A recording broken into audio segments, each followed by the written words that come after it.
Chers amis, Boker Tov, ou Beshem Hashem Naaseh Venatzliach pour ce mercredi matin 5 du mois de février et 7 du mois de Shvat. Shiur acheté ce matin par Atzadika Yael Salama Hashem Yivorech Otav Bechol Asher L'Chaim Tovim Shalom pour l'élévation de l'âme de Tafael. J'espère que c'est pas Raphaël, il est marqué Tafael ici, Ben Sasson Levi. רוח השם תנחנו בגן עדן עליון וכל השוכבים עמו בכלל הרחמים והסליחות וכן יהי רצון לומר אמן. תהיה נשמתו צורת צור החיים, Tafael ou Raphaël Ben Sasson, peu importe, on a prononcé les deux noms, un homme qui a aidé et a participé année après année, 25 ans, à la prière au minyan, au cimetière pour notre père, alors qu'il ne le connaissait pas vraiment. Bezrat Hashem de la part de la famille Aziza, avec toute notre gratitude. Femeod, un homme de chesed, un homme de bonté. Roi Hashem Tenachenu Began Eden Elyon. Avec leur permission, on va citer aussi le nom d'une personne de qui c'est la Haftara, la Askara, pardon, aujourd'hui, Yehuda Ben Asher, Roi Hashem et Simcha. Roi Hashem Tenachenu Began Eden Elyon Vechol Ashorvim Mo Bichlal Aracham Etzerochot Vechen Yoromar. Amen. Une pensée pour tous nos otages, tous nos chayalim, et puis surtout nos blessés, les personnes malades, Refash Lemach Lamamera, Ubriyut et Anarichut Yamim Valakol Irat Shamaim. Et sans oublier un grand Yom, Ouledet Samer, Hamacher et tendre épouse, en ce 5 février qui fête son anniversaire, à qui on souhaite vraiment tous les bonheurs du monde. Yeshuot Venechamot, Ahava Verva, Shalom Vereut, Bezrat Hashem, beaucoup de Shalom dans son cœur. Merci beaucoup d'avoir offert ce shiur, Bezrat Hashem Barach. Je dis bien offert ce shiur Yael Salama. Merci pour votre soutien. On est déjà, comme vous l'avez bien compris, le 5 février. Dans 5 jours, c'est le 10. Toute personne qui pourra agir en conséquence, nous soutenir, rentrer dans la barque des mitzvot dans lesquelles nous voguons jour après jour, avec beaucoup d'efforts. 30 avril ici, 53 à Jérusalem, des dizaines de familles qui tapent à la porte de plus en plus. Ça annonce vraiment la Géoula. Dieu nous donne beaucoup de mérite parce qu'il n'a pas besoin de nous, il pourrait tout faire lui-même. Mais Akadosh Baruch Hu, dans sa grande miséricorde, aime son peuple et nous donne le mérite de pouvoir agir avec de grands ou des petits moyens. On commence tout de suite notre étude avec un sujet qui me parle particulièrement. On va parler de l'idéologie de Pharaon et de l'Égypte. Vous savez que c'est quand même assez étonnant, surprenant, voire même inquiétant d'une certaine façon, de comprendre que depuis que nous sommes sortis du pays d'Égypte, depuis 2500 ans à peu près, nous n'avons pas de prière pratiquement, nous n'avons pas de fête pratiquement, où on ne rappelle pas Zecher Li'itziat Mitzrayim. Tu es sorti du pays d'Égypte, tu as été esclave en Égypte. Je suis l'Éternel ton Dieu qui t'a fait sortir du pays d'Égypte. Cette mitzvah est si importante qu'elle nous a incombé pour chaque juif, jour comme nuit. Tous les matins dans le Kiryat Shema, nous disons « Je suis l'Éternel ton Dieu qui t'a fait sortir du pays d'Égypte ». Et chaque juif doit avoir l'obligation de penser à accomplir une mitzvah de la Torah. C'est quand même assez incroyable. Tu ne vas pas tout le temps nous parler de la Babylonie. Pourtant, on a été 70 ans en Babylonie et ce pays a marqué l'histoire du judaïsme grandement. Le Talmud en est lui-même sorti, l'histoire de la Perse, duquel est sortie la plus grande fête juive, Purim, l'histoire de la Grèce, duquel est sortie la lumière de l'obscurité avec la fête de Hanouka. Non. Pessah, Shavuot et Sukkot sont reliés à la sortie d'Égypte. Je suis l'Éternel qui vous a fait sortir du pays d'Égypte. Mais qu'est-ce qu'elle avait de si grande, cette Égypte? Qu'est-ce que cachait en réalité ce combat où Akadosh Baruch Hu a fait de Pharaon un acteur central et principal au sein de l'histoire juive? Qu'est-ce qui se passe à l'intérieur de tout cela? Et ce que je me propose de vous faire partager, c'est une étude extrêmement profonde, extrêmement importante, et qui est tellement d'actualité aussi pour nous, par rapport au fait que certaines personnes encore aujourd'hui partagent l'idéologie du fonctionnement du monde selon Pharaon. Et pour cela, j'aimerais vous inviter à rentrer dans 3 idéologies qui berçaient d'une certaine façon toute la théologie et la philosophie de l'Égypte antique, cette grande métropole, cet exemple puissante, plus que les États-Unis, la Chine, ensemble avec la Russie, n'arrivait pas à l'impérialisme de l'Égypte antique. C'était le nombril du monde. L'Égypte, c'était l'Égypte. La Rome que nous avons connue, la grande Rome, n'a pas connu la gloire de cette Égypte si exceptionnelle, où seul Dieu, lui-même, Anivelo Malach, Anivelo Saraf, Anivelo Shaliach, seul Dieu lui-même, descendit pour s'occuper de l'Égypte. Tandis que la Babylonie a été déstabilisée et puis détrônée par les Perses. Ensuite, les Grecs se sont occupés des Perses et ainsi de suite. Rome s'est occupée. Il y a eu tout le temps des nations qui ont assouvi et détrôné les autres pays. L'Égypte, non. L'Égypte n'a pas été détrônée par notre peuple, par une guerre, non. Dieu est venu détruire l'Égypte, comme on va le constater. Alors je vous propose d'écouter attentivement, avec l'aide d'Hachem, pour ce mercredi matin, et pour la Askara, Bezrat Hachem, aujourd'hui, de Tafael, Raphaël, je ne sais pas, il est marqué Tafael, j'ai un peu peur de mal le prononcer, c'est peut-être une erreur de frac, mais en tout cas c'est Tafael, ou Raphaël dans le ciel, ils seront le corriger, Ben Sasson. Roi Hachem Tenahenu Began Eden Elion Mishpachat Levi. La première idéologie, elle est très importante parce qu'elle retrace la Torah elle-même. Quand Dieu créa le monde, il y a marqué Bereshit bara Elokim et Hashamayim et Haaretz. Le monde a été créé par la Midat Hadin, la rigueur. Le monde a été créé parce que si Dieu parle, on fait. Il n'y a pas de teshuva, il n'y a pas de je savais pas, je sais pas. Macotte, des coups. À peine Adam et Ève ont fauté, pam, renvoyé du Gan Eden, viré. Waouh, très dur. Midat Hadin. Le monde a été créé parce que Dieu est Dieu. Le monde a été créé parce que Dieu est souverain.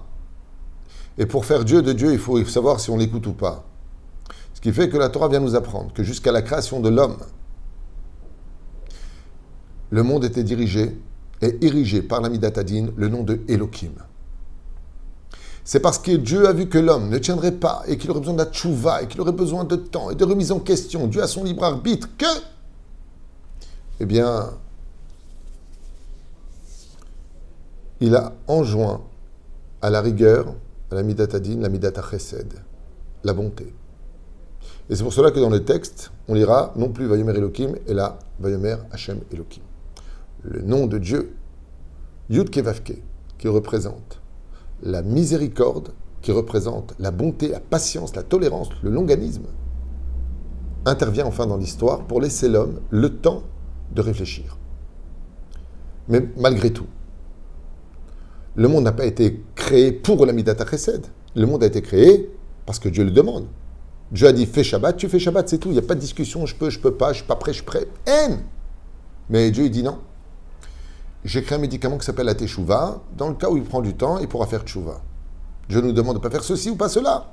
Il y a la Teshuvah. Joker, Teshuvah, Teshuvah, Teshuvah. Mais comment tu peux fauter devant Dieu? Comment tu peux désobéir à l'ordre de Dieu alors que ton corps, ta vie, ton cœur est dans ses mains? Ton mazal est dans ses mains. Il fait ce qu'il veut. Hachem, il peut te rendre riche, il peut te rendre pauvre, il peut te rendre bonne santé, il peut te rendre malade, il peut te détruire ta vie, il peut la construire, il peut te marier, il peut te divorcer. Dieu fait ce qu'il veut et tu peux pas, il n'y a pas où fuir. Il y a un peuple avec un homme à sa tête qui a dit, moi, je propose qu'on relève le challenge de vivre selon la Midat Hadin, de vivre selon la rigueur de Dieu.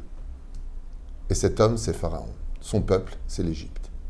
Eux ont décidé de vivre selon Midat Hadin. Et c'est pour cela d'ailleurs que quand ils ont reçu des coups, je viens au nom de Dieu, je dis Dieu, Hachem, mi Hachem Shishma Bekolo, qui est Yud Kevavke dont tu me parles? Lui, il ne fait pas partie de notre idéologie. Nous, en Égypte, la religion se dit din. Mazé, din en arabe, c'est religion, Midat Hadin. Nous, on va selon la rigueur. Pharaon lui dit, on s'en fout de ton Yud Kevavke, qui est ce Dieu-là des Juifs, on ne connaît pas. On ne veut pas avoir affaire à lui. On n'en veut pas parce que dans notre idéologie, on n'a pas de place pour lui. Qui est ce Dieu qui vous prendrait de Chesed? Pour nous, les Hébreux, qui s'est dévoilé Yud Kevavke? Pour les Égyptiens, qui s'est dévoilé Elohim? Les Égyptiens, on pensait qu'ils avaient fauté. Donc, quand ils ont commencé à prendre, boum, le sang dans le Nil, boum, les grenouilles, boum, les puces, et ensuite les bêtes sauvages, ainsi de suite, Shrin, Dever, Barak, toutes ces plaies. Mais on voit que les Égyptiens, ils ont mal, ils ne supportent plus, mais ils l'acceptent. Ils continuent, parce que pour autant qu'ils prennent des coups, c'est qu'ils le méritent. Hein. Si vous nous détruisez, comme on a décidé de vivre selon la Midat Hadin, alors il n'y a pas de problème, on l'accepte. Et on le voit tout de suite dans le troisième plaie, quand ils se grattent de partout avec les puces. Ils n'en peuvent plus. Qu'est-ce qu'ils disent? Etzba Elokim hi. Voici le doigt de Elokim, pas de Yudke Vavke. Ce qui fait que le dévoilement en Égypte a été très confus. D'un côté, pour les Égyptiens, c'est le dévoilement de Elokim qui s'adresse à eux, donc ils l'acceptent volontiers. Et de l'autre côté, pour les Hébreux, c'est Yudke Vavke, qui vient demander par la suite de la gratitude aux enfants d'Israël d'avoir fait des miracles surnaturels. Parce que Elohim, lui, il est dans la nature, tandis que Yudke Vavke est surnaturel. Donc pour les Égyptiens, ce qu'ils prenaient sur la tête, eux, ça devait nous arriver. C'est le Mektoub. C'est comme ça, t'as fauté, boum, tu prends. En mala asot. Tandis que pour nous, les Hébreux, on y a vu un acte de bonté. C'était la première idéologie à retenir, parce que c'est une chaîne d'idées qui, en réalité, complète la première. La deuxième, qui fut un combat terrible, c'est qui sont donc les leaders du monde? Est-ce que le monde, il appartiendrait à un leader qui a besoin de bonté, de longanisme, de patience et de pardon? Ou est-ce que le leader, il appartiendrait à celui qui appartient à l'idéologie première, c'est-à-dire Bereshit bara Elokim et Hashem Tvaretz, c'est-à-dire à quelqu'un qui accepterait le joug de Dieu sans aucune excuse? T'as fauté, tu meurs. Attends, mère. Ce qui fait qu'il y a eu un combat, une fois de plus, idéologique sur qui est le leader du monde. Et jusqu'à ce que ne vienne Moshe déranger Pharaon. Pharaon était persuadé qu'il était le Dieu sur terre, c'est-à-dire le leader du monde. Celui qui peut emmener l'humanité à régler ses confidences, ses problèmes politiques, géographiques, démographiques. C'est pour ça qu'on en parle dans Shemot. Il trouve qu'au niveau démographie, il y a trop d'Hébreux. C'est pas bon. Il va falloir gérer, tuer, mettre en esclavage. C'est lui qui place les gens. Il place l'humanité.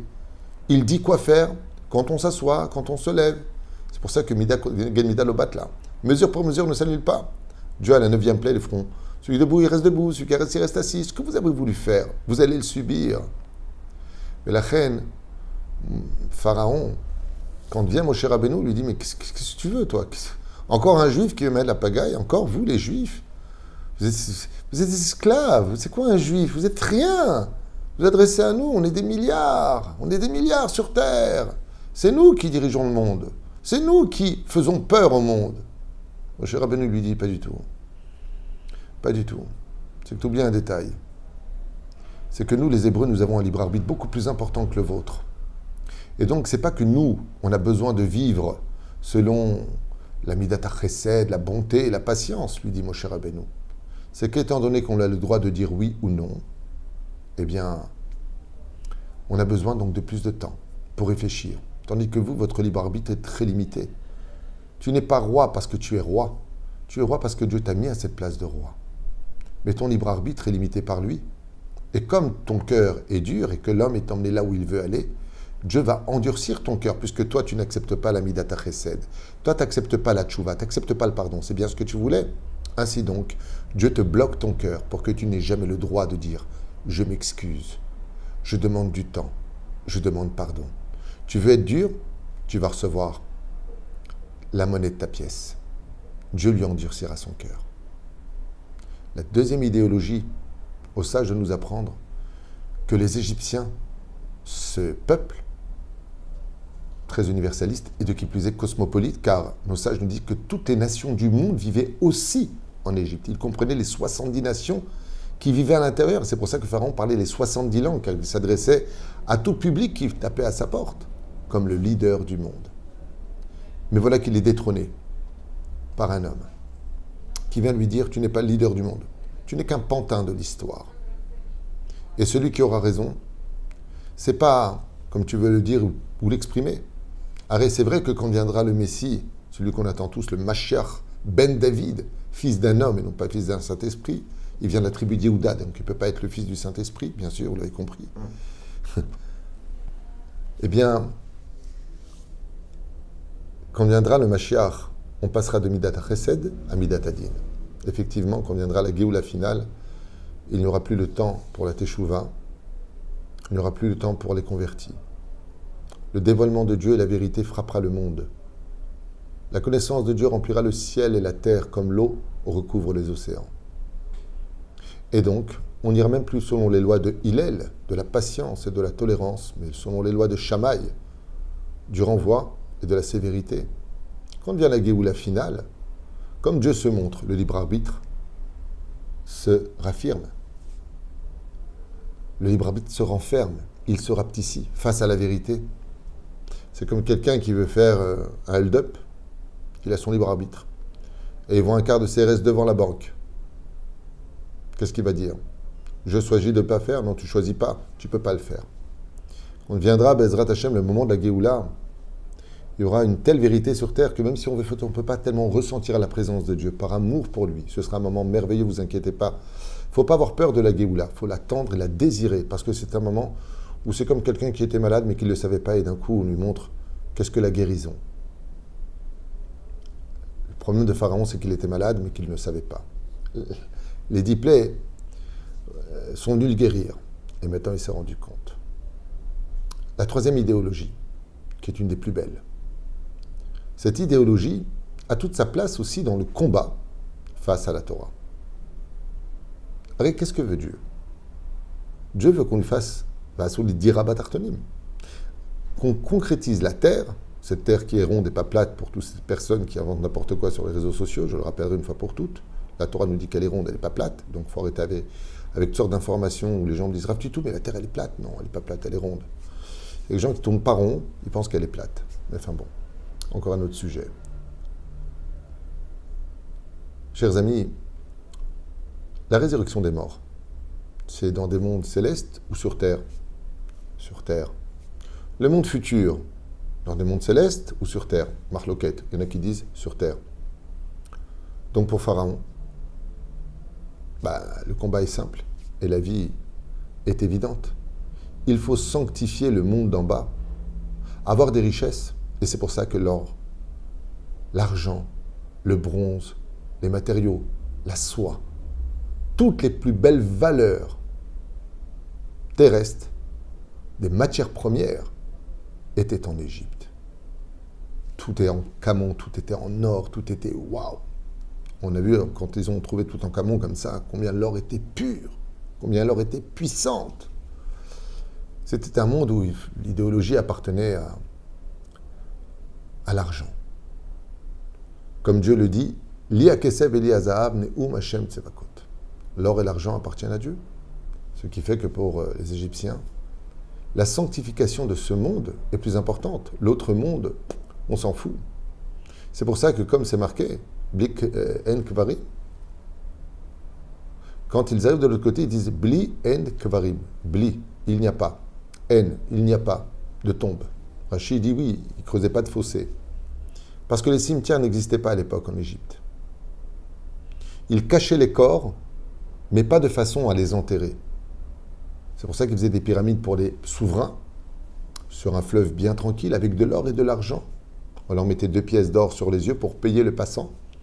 Car dans leur monde à eux, leur idéologie à eux, si Dieu existe, il faut lui faire un Beth Amikdash sur terre, il faut lui faire une place sur terre. Dieu veut vivre sur terre, c'est pour ça qu'il a créé la terre. Et vient Moshe Rabbeinu. Et il dit non. Alors que la principale ressource économique du pays, de toute l'Égypte, contre toute attente, c'était pas l'or. C'était les esclaves. Le trafic d'esclaves rapportait des millions et des millions par jour au sein des caisses de Pharaon. Et voilà que le verset nous dira, dans la paracha de la semaine, paracha de Béchalach, écoutez bien les mots qui sont si beaux et importants. Mazot asinu ki shilachnu et Israël me'ovdenu. Qu'est-ce qu'on a fait de renvoyer Israël de son esclavage? Eh oui, Pharaon réalise, mais mince, qu'est-ce qu'on est en train de faire? Chers amis, je vous demanderai, avant de clôturer ce cours si important sur l'idéologie, qui nous accompagne de façon de fois inconsciente aussi dans notre vie, c'est que le combat de la sortie d'Égypte, pour lequel nous rappelons tout le temps, « Je suis l'Éternel ton Dieu qui t'ai fait sortir du pays d'Égypte », la première question, c'est que Pharaon n'était pas d'accord avec le fait de laisser tomber la matérialité, le monde d'en bas, la richesse du monde d'en bas, pour qu'en fin de compte, on revient, même selon la Torah, Triat Ametim, résurrection des morts, sur terre, alors que vous allez chercher la Torah.